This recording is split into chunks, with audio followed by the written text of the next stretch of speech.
Good morning. This is the May 2nd, 2023 meeting called to order. Do I have a motion on the clerk general? So moved. And yes, and requisitions, And so moved. and yes. And our first item on the agenda, or I guess our second item on the agenda, is our Warren County Investment Advisory Board meeting. Welcome. Thank you. Good morning. Good morning. Short-term rates have gotten really high. We made some big money at Star Ohio with our balances there. The balances are all gone. That was distributed the middle of last month, so we're down to what's really ours to use for our operation, and that will dribble out in expenses until second half comes in. But we're in good shape financially. We have been looking at the bonds in the portfolio to see if we can sell stuff that is going to mature and replace it with higher yielding stuff at this point, and we can't. We've got paper losses on the bonds that offset any extra income that we can make by churning the portfolio. But we look for those opportunities if we can step up the yield without extending the maturities badly. We have taken that course of action. But other than that, we're working with the portfolio, and the roll-off is good and gives us plenty of cash to work with. And so we're nothing really new to report. That's what I've got for you this morning. Great. Did we try to stay shorter when we were talking about rates are going up and let's not go long on maturities? Yes. Did we? Yes. The feeling now, though, is we're close to the peak, and we should be trying to extend a little bit to lock in what's available now before the short term falls out from under us and goes back to a standard curve. So we may at this point be beginning to see our weighted average maturity slightly lengthened, but it's certainly not long. Our weighted average maturity at the end of the quarter was 1.7 years, so it's not like we've got everything tied up for 4 or 5 years. Although we might want to start considering We are buying some longer term stuff to lock in the yields that are available out there at 4 and 5 years now. Yes, we're looking at that. Jim, hello, thanks for being here, Jim. You want to share anything from your office, or? I'll probably be sending you some paperwork on supplemental appropriations. Great. Just to give you a heads up. Great. Dave, anything else? Anything else? Nope. Thank you so much. Thank you. Appreciate you sending that stuff to us. Okay, Tammy, you're on deck. Asked you to come up with me as this is a policy that we tag team together, as well as something to address something else if you have time minutes. Great. So in your packet today is a copy of our Health Insurance Portability and Accountability Act, also known as HIPAA. HIPAA applies to all group health plans such as Warren County's. And over the past year, IT Telecom, the prosecutor's office, and OMB have met numerous times to review the section of regulations on the privacy piece of HIPAA. The policy that was in your packet has generated from that review, and the security officer named in the policy is the Warren County Data Board, and the privacy officer in the policy has been and continues to be the benefits and risk manager of OMB. And we ask that you accept that policy. I'm familiar with the policy I'm on the data board, and so I know that it's been a long time coming, but it's also, I think, part and parcel to, it's a piece that we need to approve, but it also has, raises a lot of other questions, Dave, around the security issues that we've talked about previously around our systems and so forth. So I think there's ongoing good discussion within the data board to address cybersecurity needs, but this is a piece that we have to do to be in compliance with federal law to self-insure. Anything you want to add to that? No, you covered it pretty well. We didn't start from scratch on this policy. You had, Greg had actually drafted. Can you it come for to the mic? You what? Can you come to the mic? Thank you.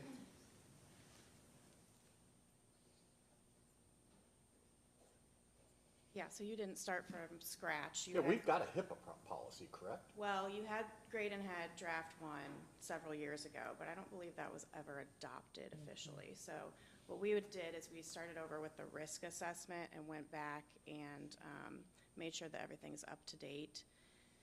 And a risk assessment had never been completed, which was the number one first step under the law of what you're required to do when you develop this policy. So we started there. And then from there are regulations for what's required to be included in your policy, and then things that are to be addressable in your policy. And so we went through each one of those kind of tediously over the past several months and made sure that your policy at least addressed everything it was supposed to address.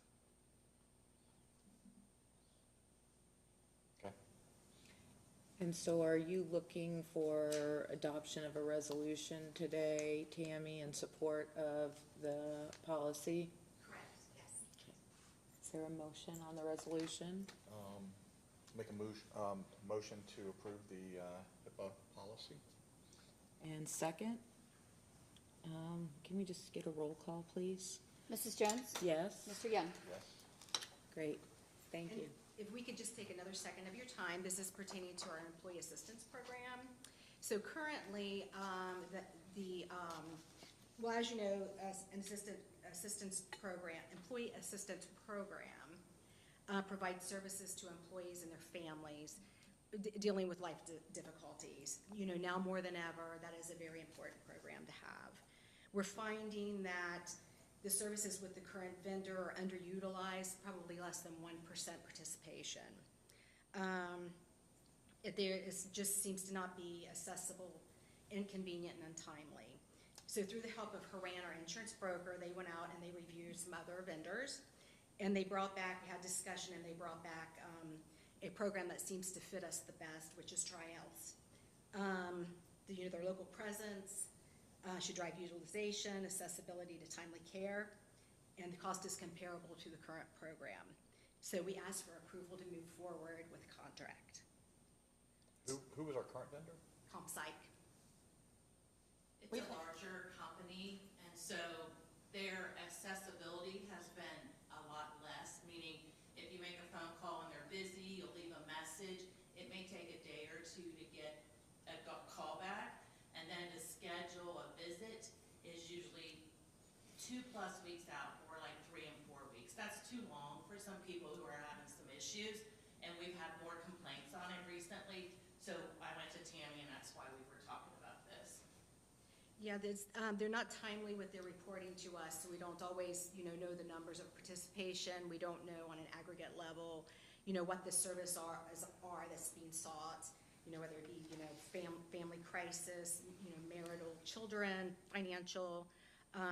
So we're just have not really been privy to that information regularly. But as we hear that there are some delays in service, that's why it's time, I feel like, that we address that. So And there's TriHealth not does a- have a very comparable program. Okay, so it's a comparable program, comparable cost, and there's no issues with respect to terminating the contract with We've these? already looked into that, so we are looking at a effective date of July 1st. That'll be time to transition anybody that's currently in treatment, over to the new program, and those, we'll just ask that as we, promote this benefit in the new carrier, that they reach out if they happen to be that person that's in the midst of treatment. So the transition, the new VEP can transition them. Right. They're also, available on the many services provided on the employer level, and that's, Sue deals with that way more than I do, but, We use that a lot. yeah. A lot. So it's nice to have a local, it's easier.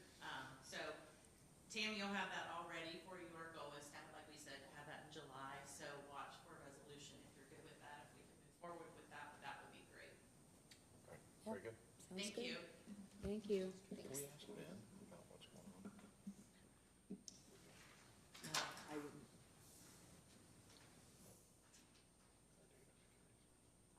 Public meeting, no. Okay, so we're moving the work session with Trevor. That date is to be determined. We're still working through some scheduling, so we'll advise on that. Tina, do you have anything additional? I don't, but I think Martin has. Yeah, there's an add-on. that Oh, I had- yeah. Yeah, an add-on that I had emailed to you about yesterday, and actually it's Michelle and Gary are here as well if there's additional information. But as you're aware, the Building and Zoning Department, has a contract with Clinton County to provide them services for building inspections for Clinton County minus the city of Wilmington. Michelle was reached out to by an official at Clinton County. They had a resignation of a staff member that leaves their department over there with a person of only 4 months seniority, so not a whole lot. So they were asking if we could assist them specifically on the zoning part of the house. And Michelle approached us about possibly seeing if one of our staff members could work over there 2 to 3 days a week. They being Clinton County, would sit there and pay all salaries, pennies, those types of items. There was a MOU that I believe, I don't know if it was Katie or someone else from the prosecutor's office reviewed. That went in front of the Clinton County Commissioners yesterday. They have signed off on that. We got that to Tina yesterday in the afternoon. And Michelle and Gary are here to answering questions, but I think it would be, it's for 1 30-day contract with 2 renewals. And talking with Michelle, she thinks it probably will only last for about 40 days, so they have a time to advertise, try to bring somebody on to replace.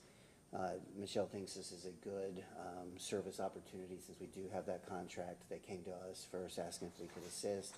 Any spillover that the staff member would have, Michelle and says that her and her staff can pick up. I think the beauty about it is they use the same computer software we do, which is called iWorks. So when the staff member's over there helping them, they can also be doing work for us as well electronically. So, Michelle, I don't know if there's anything you want to add to that, or? You're not concerned about capacity for serving Warren County during this 30 to? Why don't you go ahead and come on out? That was actually one of the first things Martin asked Shannon, and we believe that between Jackie and I, we can cover what needs to be done. Fortunately, right now, there's not been as many BZA and RZC meetings that we've normally had, so we think we'll be fine. We just think it's a nice, being able to assist them. I know that's one thing we had talked about when I first started, that we wanted to continue the relationship with Clinton County, and this is just another step in allowing us to do that. I think one of the things that Michelle told me, while our sort of zoning hearings are down, they had taken in over there a significant amount in Clinton County, not knowing this resignation was going to occur, and based off of their timing, they're pressed against getting those hearings done, and that's one of the things that this individual would sit there and assist them with. So you're saying that we're not necessarily overstaffed, because anytime I can, I hear, oh, it's 2 or 3 days a week, it's no big deal, we can move this, that means we don't need that employee. So you're saying we do? Oh, we definitely need her, yes. It would just be something that, like I said, Jackie and I would take on more responsibility for the next, for a couple of days a week. And certainly Stephanie would be able to do some of her duties while she's on lunch break and whatever, when she's there at Clinton County. They've been very kind as to say if she needed to be here, 4 days a week and just there once, that's fine. They're just looking for some direction. And they needed some hands-on, just to make sure that they're doing their legal ads the way that they want to be consistent with what we do. So making sure their legal ads and the things are similar to what we do there. So it's not, this is a new service we're providing, this is literally just, we're helping them out during a time of crisis basically for them? Dire need, yes, is the way Mary Ann Fullen, she's the county commissioner there, and she said, we're just in dire need. She goes, anything that you can do for us would be much appreciated. So it's just a pass-through because this isn't one of our business opportunities of basically generating revenue for the department. This is just a service. We're helping out our neighbor. Right, exactly, Okay. yes. And they're paying her fees while she's there, you know, her salary and benefits and everything. Yeah, I got no problem with that then. Great, thank you, I appreciate that. Do we need a resolution? We do. You want to read the resolution by title? I have a resolution to approve temporary inter-county job share agreement with Clinton County. So moved. And yes? Okay, Tiffany or Martin, anything else? The only thing I was just gonna add to is on Thursday, we sent out to all of your departments and other elected officials, it's going fast, is the information to start tax budget Tax process. budget, yeah. So all of those individuals should have received that email with that on Thursday, due back the 31st, and we'll look to have that presented to you on the backside of June. We have to have it to the auditor by the 15th. So, or it needs to be approved by the 15th of July to the auditor a few days later, but we'll work around everybody's schedules to get that done. Great. Tina, anything else? No, ma'am. We have need a motion to go into executive session? Make a motion to go into executive session for conference with our legal counsel concerning disputes that are subject to pending or imminent court action pursuant to ORC 121-22G3. Second, roll call? Mrs. Jones? Yes. Mr. Young? Yes. It's